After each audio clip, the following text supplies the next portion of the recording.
What's up guys, and welcome back to another Reddit reading video. Let's get right into the stories. I've been debating with myself for a while now whether or not I should post this. It happened when I was young, but I've never told anyone about it because I thought they would think I was crazy. But it just happened again when I was a sophomore in high school. My best friend's mother passed away in a really bizarre accident. I remember when we received the news like it happened an hour ago. It was especially memorable because it happened to be the first time ever that my friend ever decided to skip class with me. Jones and I weren't really troublemakers. If anything, we were both considered the nerdy kids. Even though Jones was kinda dumb and I only really looked like a nerd. Didn't even play video games back in those days.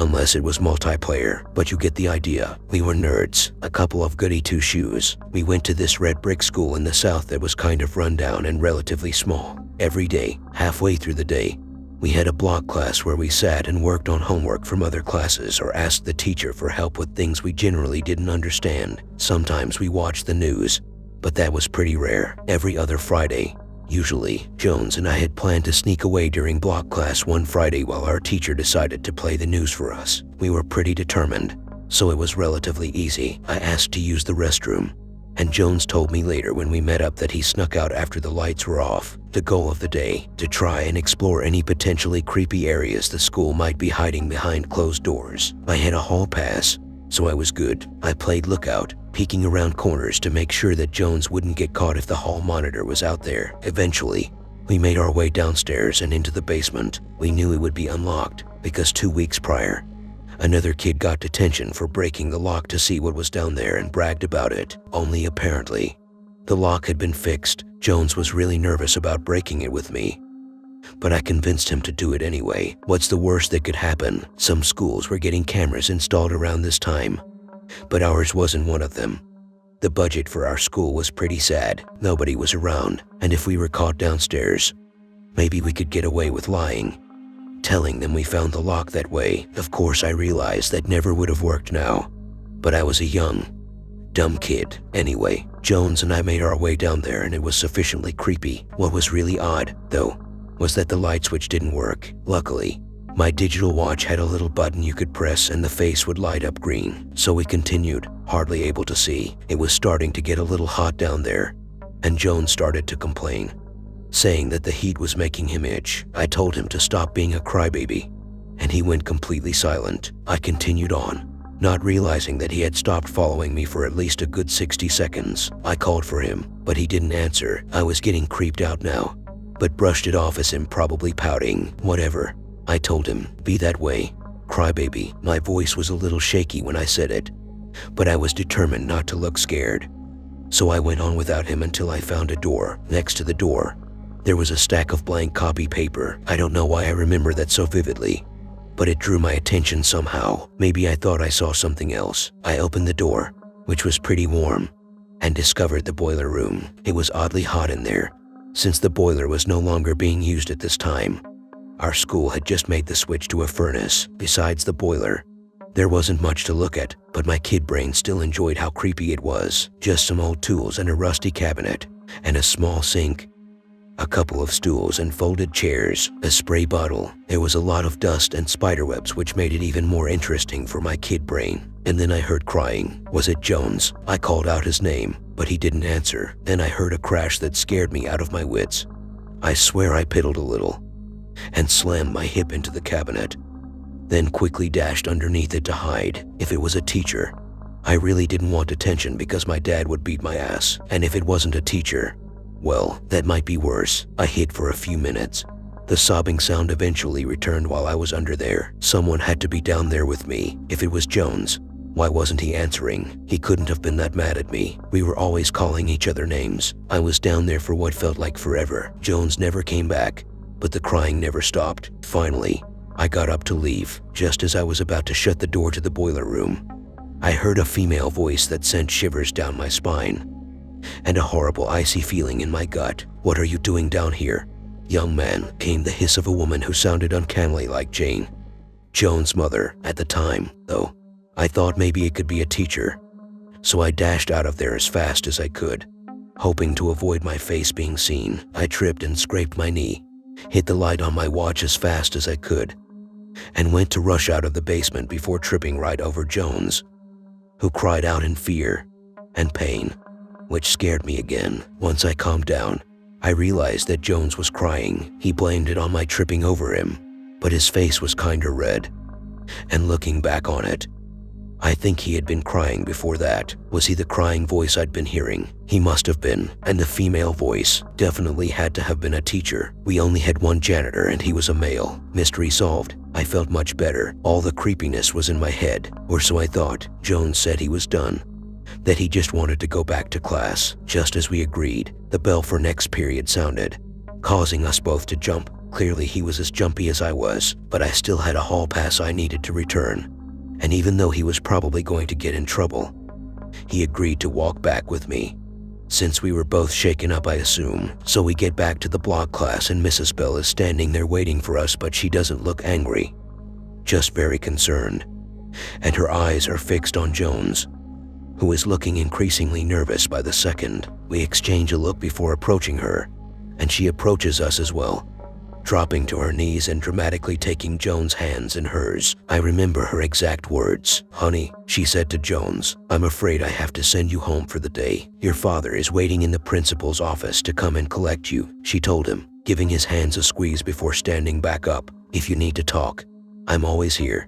"Sweetheart," she told Jones, who gave me another nervous look before taking off. I handed Mrs. Bell the hall pass, and she took it without a word. Collecting my books, I moved on to the next class, feeling somewhat ill for the rest of the school day, which I brushed off as anxiety, wondering what Jones and Mrs. Bell's exchange could have been about. As soon as I got home that day, I called Jones on his family landline. His father answered, telling me that Jones wouldn't be in school for a couple of weeks. His mother had passed that day, around the same time we were skipping class. Apparently, he didn't tell me much other than that she had died the day before, and was understandably off the phone pretty quick. A few weeks passed, and Jones was back in class. He found me first thing when he was back and told me what happened. Apparently, Jane had gone on a long drive following an argument she'd had with Jones' father, saying she was going to go out to buy some cigarettes. When she returned, Jane was crying inconsolably, and somehow managed to damage the locking mechanism in the car. It was a really, really hot summer day, one of the hottest on record back then.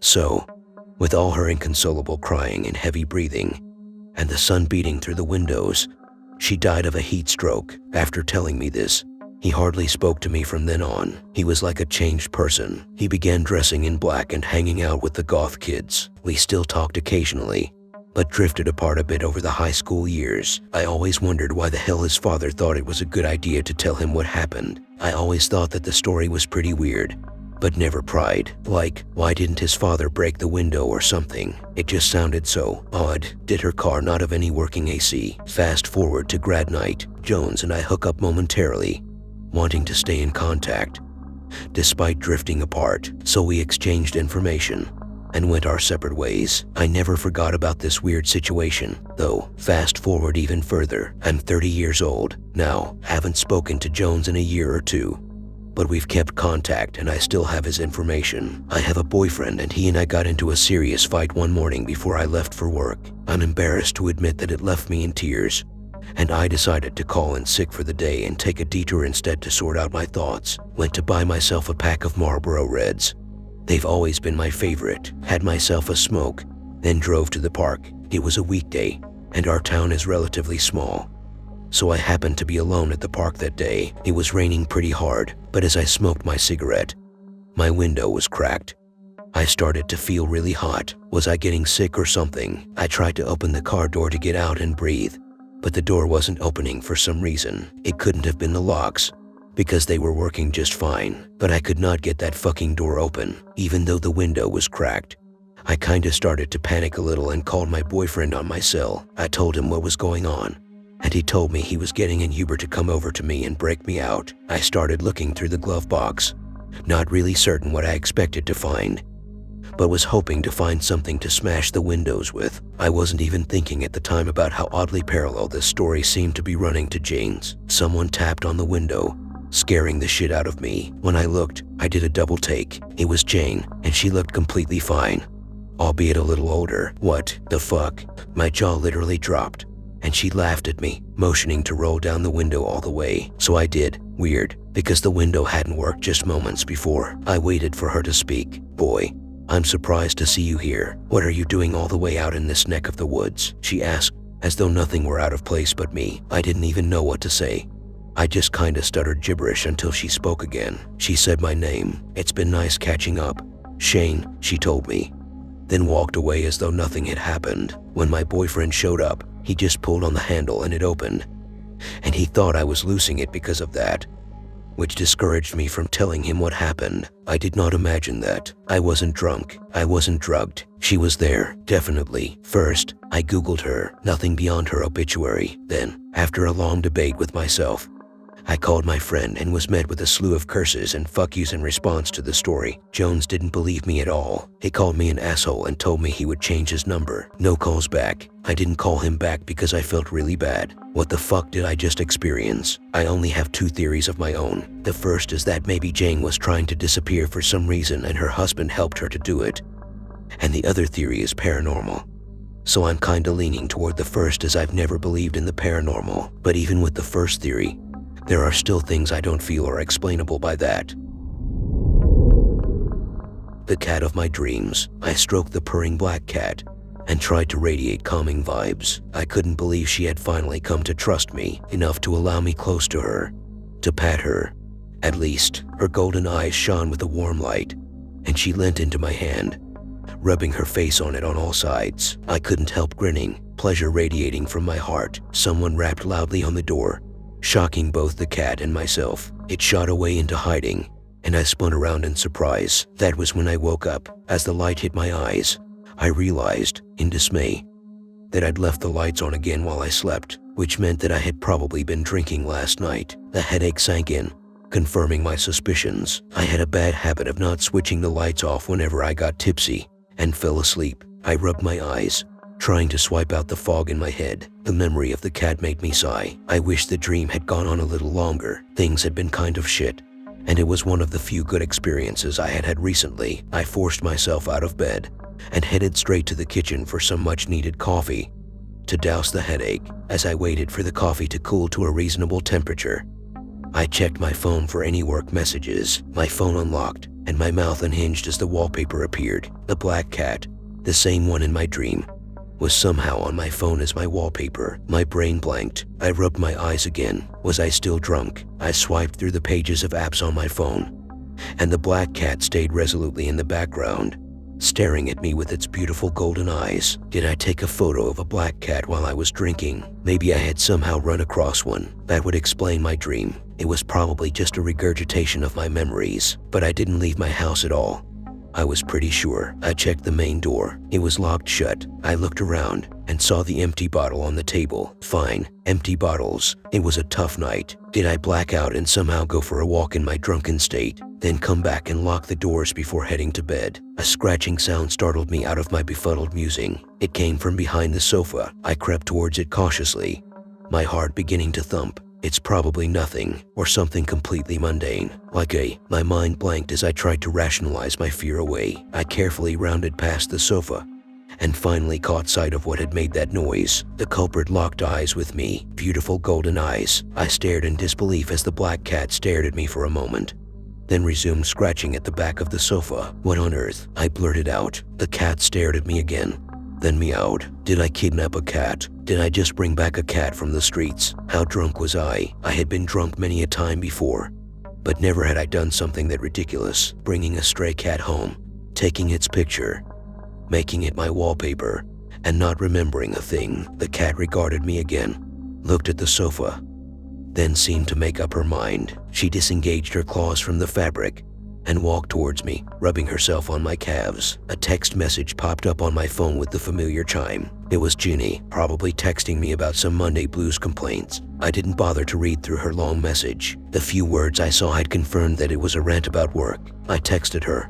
"Dude, WTH, I brought a cat home with me last night. I don't remember a thing, but I now have a black cat. How drunk was I, man? LOL, dude, are you high?" She texted back. I waited as the dots danced on the screen. "You mean Reaper?" Her text appeared. "Reaper? What?" I replied. "Your cat. Reaper? Dude, man. Seriously. Are you drinking, RN?" On a Monday, I stared at her text, confused. I don't have a cat. Stop messing with me. After this text, there was a pause. Then Jeannie forwarded me a text message, a message I had apparently sent her before. I'm so psyched for Reaper's B-Day Law. Should I get her a party hat? I frowned. I didn't remember ever sending that. I tapped on the search button in our chat and typed in Reaper once again. I found my mind reeling as dozens of messages appeared, all mentioning Reaper. Beginning from 8 months ago, my brain could fathom what was happening. I couldn't have been drunk all that time. Could I? I scrolled through my gallery, ignoring Jeannie's texts. The cat was everywhere. I had at least 100 photos in total of that cutie, all dating from 8 months ago, beginning with her looking like a tiny, scrawny kitten. I sat down heavily on the sofa, feeling like I'd had the breath knocked out of me. How the hell did I not remember this? Was I having some form of early onset dementia? Reaper me out then. I realized she had trotted over to her food bowl. Her food bowl. When did I? My mind gave up its struggle to understand. I walked over to the cupboard and retrieved her food. Without thinking, how did I know it was there? It had felt so familiar, like I had done it hundreds of times before. I emptied a can of her favorite into her bowl. How did I know it was her favorite? I reached down and scratched her behind the ears. Her preferred spot. How did I know that? As I kept giving her scritches, she began to feel familiar, very familiar. I felt a warm love swell up within me. How could I have forgotten her? But I knew too, that she had not been in my life before that day. Not really. I didn't understand what was going on, but I'd figure it out. I hoped. The next couple of days, weird things happened. Weird things that finally gave me a clue as to where Reaper had come from. Things started materializing in my home. Things I had dreamt of the day after Reaper appeared in my life. I woke up to find an old analog radio by my bedside, same as the one I had seen in a dream. Another day, I woke up with a massive bruise from falling off the top of a bus that I was balancing on in my dream. By the time a bicycle I had been riding in my dream appeared in real life, I had figured it out. I know, it's a little slow, but you got to understand how difficult it is to admit to yourself something that ludicrous, that things in your dreams are appearing in your reality. I mean, it's almost like my dreams were coming true, in a way, and every time something appeared, there was always a background that came with it. Something that explained why it was in my life. According to my photo gallery and a friend, I had bought the old radio a couple days back from a thrift store. The memory slowly came to me as I scrolled through the pictures, inserting itself neatly into my mind. The bicycle was apparently something I've had for years, and so on and so forth. I had no idea what to do about this odd little turn of events. What if I had a bad dream? What if I dreamt of monsters, of evil spirits? What if I died in my sleep or broke something? Could I possibly have any say as to what follows me back to reality? I couldn't ask anyone either. I didn't want to be locked up in a psych ward. I googled it, but most results just talked about precognitive dreams, which wasn't the case. I wasn't predicting anything, just having things magically pop up in my life. I kept thinking back to when it all began, with Reaper, and what could possibly have happened to cause it. But I hadn't picked up any pretty trinket, bought any weird woo-woo stuff, insulted an old lady, or any of the usual tropes I could think of. I tried buying protection amulets, stuff like that, but nothing helped. And stuff from my dreams kept popping up. I had avoided any weird, creepy stuff popping up in my life for a while, but I knew my luck would not hold. Then, about a week or two since Reaper's appearance in my life, the inevitable happened. I went to sleep one night desperately thinking of happy things, intent on having a good dream. None of the nightmare stuff, but it was like trying not to think of a pink hippo. Dark thoughts kept creeping into my mind. Horrifying creatures kept floating into my consciousness. As I slipped into sleep, I was wondering about the darkness in my mind, about why I could conjure up so many terrifying creatures and ideas. I found myself in my childhood bedroom, with its yellow walls and pale green furniture. Someone was sleeping in my bed. For some reason, the scene was imbued with an aura of dread. I crept towards the sleeping form, trying to be as quiet as possible. I noticed a change in the quality of the light as I walked towards the figure. The sunlight seemed to fade. I gulped silently and forced myself forward. It's that silly dream mentality. In real life, I would have turned tail and fled, called the police, whatever, but somehow, in that dream, I felt compelled to behave like an idiot in a horror movie. I kept moving forward until I was right by the side of the sleeping form. It hadn't moved. Sucking in a shaky breath, I reached out to pull down the covers. I flinched and stepped back the moment I pulled it down. expecting whatever was in the bed to jump up and lunge at me. I saw a girl in the bed, a girl with long black hair, a girl who looked familiar. The girl turned over, looked at me, and smiled coldly. A chill dripped down my spine. It was me, but somehow different. It took me a while to spot what was different. Every flaw I had once scrutinized on my face was magnified on hers. My asymmetrical chin was all the more tilted on hers. My left eye, which is slightly smaller than my right, was exaggeratedly smaller on hers. Her skin was in a bad state. Her body was unfit, to say the least, and she seemed evil. It seemed evil. Its gaze, its smirk, the way it moved its body, all reeked of evil. "What's going on? You my evil twin or something?" I asked, my voice sounding out of place in this nightmare. It merely smiled at me again. The smile brought me no comfort, but raised my hairs on end. "You're the evil one. There's nothing good about you," my twisted doppelganger said. The sneer in its voice was mixed with something that made me intensely scared and ashamed. Somehow, I believed every word it said. I felt my heart turn heavy. I began to back out of the room. It lunged forward and grabbed my arms. "You can't shake me. You're a horrible person and you deserve me." I began to scream and flail my arms, trying to shake it off. "Let go of me," I screamed, and opened my eyes. Back in my bed, covered in cold sweat, I was alone, in the dark. It was a dream. I breathed out a long sigh of relief, trying to shake the image of that doppelganger from my mind. "Oh, but I'm still here." That dreaded voice slithered towards me. No fucking way. I grabbed my phone off my bed and used it to light up the room. "No one." "Oh, yes one," the voice continued. I swiveled in terror, shining my phone's light everywhere. It lit up different parts of my room, then swept over a black thing in the corner of the room, by the door, by my escape route. I felt the fear within shoot up, squeezing my throat, suffocating me. I tried to move, but I seemed paralyzed. I couldn't make any part of my body move. I couldn't scream. I couldn't grab anything to defend myself with. I just stared ahead, mute. That thing in the corner stood up slowly. It took one step forward, making me almost vomit with fear. "You've brought me with you. Thank you, evil thing," it said to me, lips curling in that terrible smile.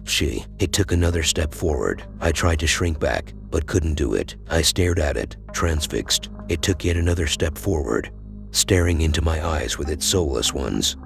Still smiling, it began to climb onto the bed. It was nearly right in front of me. The door handle began to pivot. Then it rotated and the door opened with a click. I kept staring at it, unable to shift my eyes away. I wondered who could possibly be in the house with me. Another thing from my dream. I didn't remember any other creature there besides it. The door opened a little bit more and I saw, from the corner of my eye, a small furry black form walk in. The glowing eyes were unmistakable. The doppelganger turned and looked at Reaper in shock. Reaper stared right at it, then hissed, her hackles up. Then, Reaper leapt between us. It started and moved back, away from me and from Reaper. Reaper sat down right by my side, and my doppelganger crept back to a corner of the room. I didn't dare to leave the room, not with it there. I considered grabbing Reaper and holding her out as we made our way past the doppelganger, but I was too chicken to do it. We stayed that way the entire night, Reaper standing guard between us, me curled up behind my furry guardian,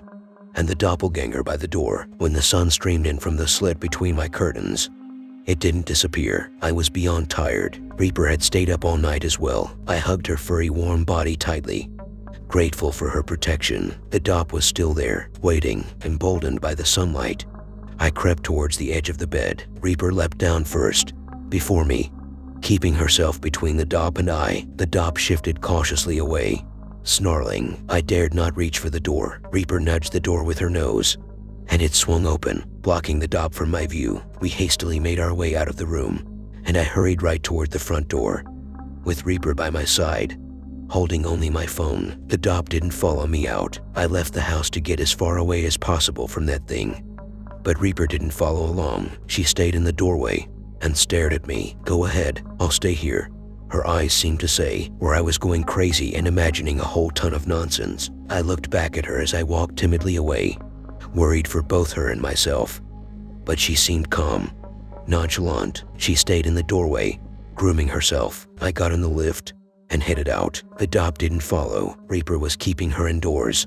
I realized I didn't know what to do, who to get help from, so I just got breakfast. I texted Jeannie, asking to stay over for the night. She was quick to agree and didn't seem to notice anything was wrong. I stayed over often. Anyway, when I got back, Reaper was napping by the door. I needed to pack and leave the house. I needed to find a permanent new place to stay as well. I brought Reaper with me to Jeannie's. That was when I found out that the dop could follow me out of the house. It simply sidled along next to us as we made our way to Jeannie's, then sat at the corner of the room there. Watching us, it seemed it had only been unable to leave the house when Reaper was lying right in the doorway, blocking its path. Jeannie couldn't see the dop though. In the past, my dream objects and cat had been visible to others, with backstories in place to explain their existence in my life, but I guessed even the universe, or whatever magical force had been making my dreams come true, had been unable to create a backstory to explain away the existence of this evil lookalike. Needless to say, the next few days were horrid. The dop hung around me whenever possible, though always keeping a safe distance when Reaper was around. I could only leave the house with Reaper in the doorway, which made me feel like a horrible parent. I wasn't getting much sleep. The dop could follow me anywhere I went, and even with Reaper there, it was hard to fall asleep with it staring at me, waiting. I didn't tell anyone about it. I mean, who would believe me? In the meantime, more stuff appeared from my dreams, but no more monsters appeared. Thankfully, I wasn't sure if future new monsters would be frightened of Reaper the way the dop was. I didn't even know why the dop was so afraid of Reaper. One night, I was so tired that I fell into a deep sleep, despite the dop's presence. Reaper was in my dream. I rubbed its soft furry ears and lay down next to her. "Do you not remember the first dream you had of me?" she purred, shocking me upright. "You speak?" I asked, incredulous. Reaper licked her paw, then responded, "In the dream world, I do." "How did you come into my life? What happened?" Reaper looked at me with her glowing golden eyes. Then a scene flitted into my mind. It was that first dream I'd had of Reaper, when I'd been stroking her, happy that she had trusted me enough for me to do so. This time, I experienced another part of the dream that I'd forgotten upon waking. "Is this a dream?" I had asked. It seemed my dream had morphed into a lucid dream. Reaper had nodded. I had sighed in response, then said, "Wish you could follow me to reality. I've always wanted a void cat." The scene ended. "So this all started because I wished you would follow me to reality." Reaper nodded, then said, "I didn't realize it would cause a crack in the dream reality barrier. It seems other stuff are seeping through. I've been trying to close it, but..." Reaper regarded me for a while. "I'm going to head back, take all these other things from the dream world with me, plus that creature." I felt my heart sink. "Isn't there another way?" Reaper seemed almost to smile. A sad smile. "No." I stared at her, trying to imagine my life without her furry, safe presence. "Why is it scared of you?" I asked. "In my world, I'm not a regular cat. We'll leave it at that," she said. I wanted to ask Reaper to stay, tell her that I didn't mind if the dop stayed, if more creatures came, as long as she was there to protect me, but I couldn't. My mental state had been greatly destabilized over the past weeks, with that dop staring at me the moment I got back from work. No matter where I stayed, I also didn't dare to stay any place where there were back doors or alternative exits to the main door. Where Reaper would stay, I would be eating dinner, watching TV, and it would be there, sneering, occasionally mocking me with words that somehow seemed to land straight in my gut. It would only shut up when Reaper had enough and snarled at it. I didn't think I could deal with a second malicious entity in my life, or a third, a fourth, so I kept quiet and simply continued to pat Reaper. Reaper purred, stretched, then said, in a fond tone, "It has been really good staying with you." I tried to respond, but the dream ended. When I woke up, the dop was gone. So was the bike, the radio, the sock, mobile phone, and other knickknacks that had popped up from my dreams. And so was Reaper. The first few days felt incredibly empty. It had been a little less than a month, but I had grown incredibly attached to Reaper. Her presence comforted me, and despite all the stress from the dop's existence, hanging out with Reaper had brought me so much joy. She was cute AF, for one, and had an awesome personality. She was more like a dog than a cat. Plus, I had always wanted a void cat. The dop being gone was an incredible weight off my mind, though, so it was a mixed bag of feelings I had to deal with. The shitty thing was that I couldn't grieve. Not around my friends. I couldn't talk about Reaper because all that history and background had disappeared with Reaper, and it was as if she had never existed. I couldn't stop missing Reaper, so one day, I went out and finally got myself a void cat. Lucky me, shelters are full of them. These majestic, beautiful creatures who don't often get adopted just because of silly superstitions. This void cat came right up to me once I entered the pen, and he meowed, rubbing his face on my pants. His golden eyes reminded me of Reaper's. I adopted him and named him Grim. He's strangely like Reaper in many ways, but then again, maybe void cats just share certain traits, one of which was that Grim made me feel safe. I still dream of Reaper sometimes, but we keep our friendship to the dream world. She approves of Grim, of course, and when I had told Grim all about Reaper, his eyes seemed almost to speak his approval.